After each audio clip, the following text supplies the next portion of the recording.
ದೆಹಲಿ ಕೆಂಪುಕೋಟೆ ಬಳಿ car blast ಪ್ರಕರಣ ಏನಿದೆ, ಅಲ್ ಫಲಾಹ್ ಯೂನಿವರ್ಸಿಟಿಗೆ ಸಂಬಂಧಿಸಿದ 25 ಕಡೆಗೆ ಇಡಿ ದಾಳಿಯನ್ನು ನಡೆಸಿದೆ. ವಿವಿಗೆ ಸಂಬಂಧಿಸಿದ ವ್ಯಕ್ತಿಗಳ ನಿವಾಸಗಳ ಮೇಲೆಯೂ ಕೂಡ ಇಡಿ ದಾಳಿಯನ್ನು ನಡೆಸಿರೋದು. ಬೆಳಗ್ಗೆ 5 ಗಂಟೆಯಿಂದಲೂ ಕೂಡ ಈ ಶೋಧ ಕಾರ್ಯ ನಡೀತಾ ಇದೆ. ವಿವಿ ಅಧ್ಯಕ್ಷ ಜಾವೇದ್ ಅಹಮದ್ ಸಿದ್ದಿಕಿ ನಿವಾಸದಲ್ಲಿ ಇಡಿ ವಿಚಾರಣೆಯನ್ನ ಮಾಡ್ತಾ ಇರೋದು.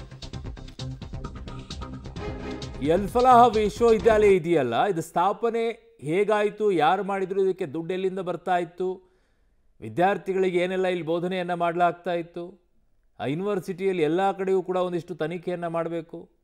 ಇವೆಲ್ಲವೂ ಕೂಡ ಈಗ ಬಹಳ ಮುಖ್ಯವಾಗುತ್ತೆ. ನನ್ನ ಸಹೋದ್ಯೋಗಿ ಶಬೀರ್ ನನ್ನ ಸಂಪರ್ಕಕ್ಕೆ ಸಿಗ್ತಾ ಇದ್ದಾರೆ. ಶಬೀರ್, ಅಲ್ ಫಲಾಹ್ ವಿಶ್ವವಿದ್ಯಾಲಯದ ಬಗ್ಗೆ ಹಲವು ರೀತಿಯಾದಂಥ ಅನುಮಾನಗಳು ಉಟ್ಕೊಂಡಿತ್ತು. ಈ ಡಾಕ್ಟರ್ಸ್ಗಳು ಅಲ್ಲಿ ಸಭೆಯನ್ನು ಮಾಡಿದ್ದು ಇವೆಲ್ಲ ನೋಡಿದ್ರೆ, ಜೊತೆಗೆ ಅವನ ಚೇಂಬರಲ್ಲೂ ಕೂಡ ಗನ್ನನ್ನು ಇಟ್ಕೊಂಡಿರೋದು ನೋಡಿದ್ರೆ ಇದು ಇನ್ನೊಂದು ರೀತಿಯಾದಂಥ ಆತಂಕಕ್ಕೆ ಕೂಡ ಎಡೆ ಮಾಡಿಕೊಡ್ತಾ ಇತ್ತು.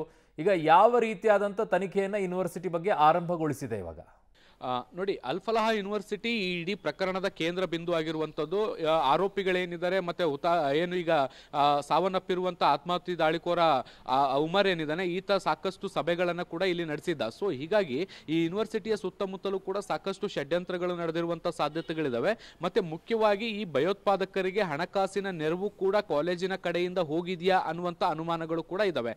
ಸೊ ಹೀಗಾಗಿ ಈ ಹಣಕಾಸಿನ ನೆರವಿಗೆ ಸಂಬಂಧಪಟ್ಟಂತೆ ಈಗ ಇಡಿ ತನಿಖೆಯನ್ನು ಮಾಡ್ತಾ ಇರುವಂಥದ್ದು. ಈ ಹಿಂದೆ ಪ್ರಕರಣವನ್ನು ದಾಖಲಿಸಿಕೊಳ್ಳುವಂತ ಕೆಲಸವನ್ನು ಇಡಿ ಮಾಡಿತ್ತು. ಅದಕ್ಕೆ ಪೂರಕವಾಗಿ ಈಗ ಅಲ್ ಫಲಾಹ್ ಯೂನಿವರ್ಸಿಟಿ ಮತ್ತೆ ಅದಕ್ಕೆ ಸಂಬಂಧಿಸಿದಂತಹ 25 ಸ್ಥಳಗಳ ಮೇಲೆ ಇಡಿ ದಾಳಿಯನ್ನು ನಡೆಸಿ ಶೋಧ ಕಾರ್ಯವನ್ನು ಮಾಡ್ತಾ ಇರುವಂತದ್ದು. ಮುಖ್ಯವಾಗಿ ಹಣಕಾಸಿನ ಮೂಲಗಳನ್ನು ಪತ್ತೆ ಹಚ್ಚುವಂತ ಕೆಲಸವನ್ನ ಈಗ ಇಡಿ ಮಾಡ್ತಾ ಇದೆ.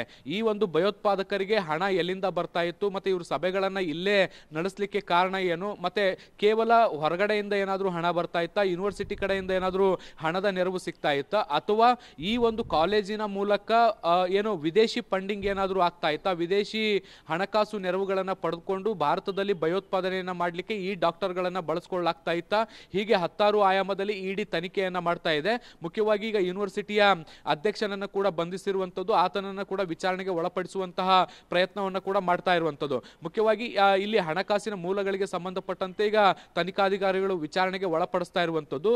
ಆ ಮೂಲಕ ಇಡೀ ಕೃತ್ಯಕ್ಕೆ ಹಣಕಾಸಿನ ನೆರವು ಹೇಗೆ ಬಂತು, ಕೇವಲ ದೇಶದ ಒಳಗಡೆಯಿಂದ ಹಣವನ್ನ ಸಂಗ್ರಹಿಸಿ ಈ ಒಂದು ದಾಳಿಯನ್ನ ಮಾಡ್ತಾ, ಅಥವಾ ಈ ಒಂದು ಕೃತ್ಯಕ್ಕೆ ವಿದೇಶಿ ಫಂಡಿಂಗ್ ನ ಸಾಧ್ಯತೆ ಏನಾದರೂ ಇದೆಯಾ ಅನ್ನುವಂಥದ್ದನ್ನ ಇಡಿ ಈಗ ಪತ್ತೆ ಹಚ್ತಾ ಇದೆ. ಅರುಣ್.